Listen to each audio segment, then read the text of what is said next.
7 मई 2024 को झारखंड प्रशासनिक सेवा के एक अधिकारी संजीव लाल ईडी के जाल में फंस गए। ग्रामीण विकास मंत्री आलमगीर आलम के पीएस संजीव लाल के नौकर और साथियों के घर से ईडी ने 35 करोड़ रुपए बरामद किए हैं। विपक्षी बीजेपी के नेता इसे सीधे आलमगीर आलम से जोड़कर देख रहे हैं।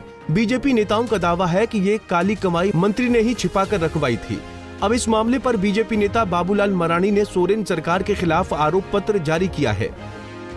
भ्रष्टाचारियों को संरक्षण करने का ही एक तरीका ये सरकार की रही, तो इसीलिए हमने कहा कि ये जो आरोप पत्र है, और आज भी आपने देखा, आज कह रहे थे 2 दिन पहले आप सबने देखा, पहले भी आप सब लोगों ने अखबार में उसको छापे भी थे, लोगों ने देखा भी है कि ईडी वालों ने सरकार को शायद दर्जनों बार पत्र लिखा है चीफ सरकार को कि भाई जहां जहां जांच किया जो भी गड़बड़ी क्या पर एफआईआर होनी चाहिए।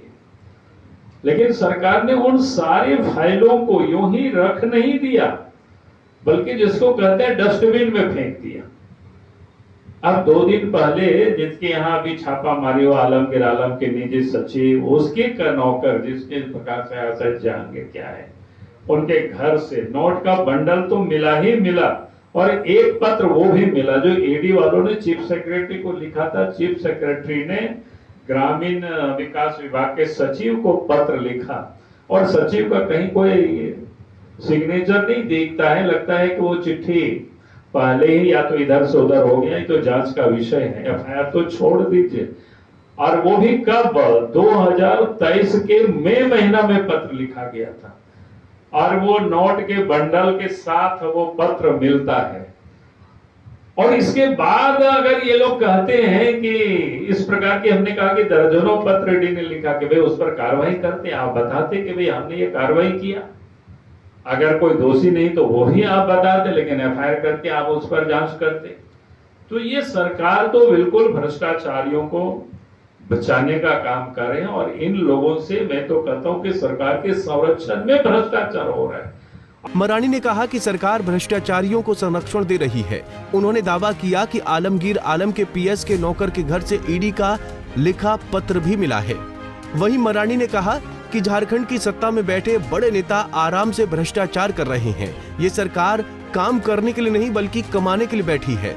मराणी ने कहा कि एक नौकर के यहाँ इतना ज्यादा पैसा मिला है, अगर मंत्रियों के यहाँ छापा मार दिया जाए तो अरबों रुपए मिलेंगे। मोटी रकम है, वो सत्ता के बैठे हुए लोगों के यहाँ तक उनकी तिजोरी में पहुंचता, तभी तो ये लोग इतने आराम से बैठ करके भ्रष्टाचार कर रहे हैं, ठेका टेंडर सब मैनेज कर रहे हैं। तो ये आम घटनाएं होती रहती है, हो रही है इस राज्य के अंदर। तो इसलिए आज ये जो सरकार है झारखंड में, इसलिए मैं बार बार कहता हूँ ये सरकार काम करने के लिए नहीं बल्कि कमाने के लिए। और इसलिए आपने पिछले दिनों देखा आईएएस अफसर के ठिकानों पर पैसा मिलता है, ठेकेदारों के यहाँ पैसा मिलता है, इंजीनियर के यहाँ पैसा मिलता है।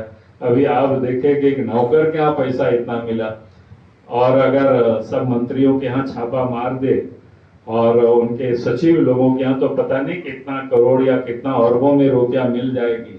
तो ये हम और आप उसको कल्पना ही सिर्फ का सोच सकते हैं कि भाई अगर एक नौकर के यहाँ इतना पैसा मिला तो और कितना पैसा होगा।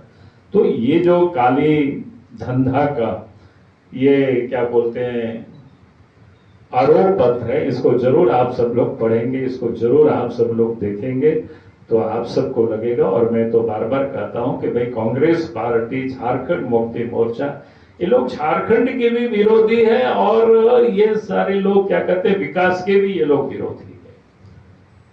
झारखंड के विरोधी मैं इसलिए कहता हूं, कांग्रेस पार्टी को आप देख लीजिए कि भाई इतने वर्षों राज किया, झारखंड राज नहीं बना, यहाँ के लोगों को कोई सम्मान नहीं दिया।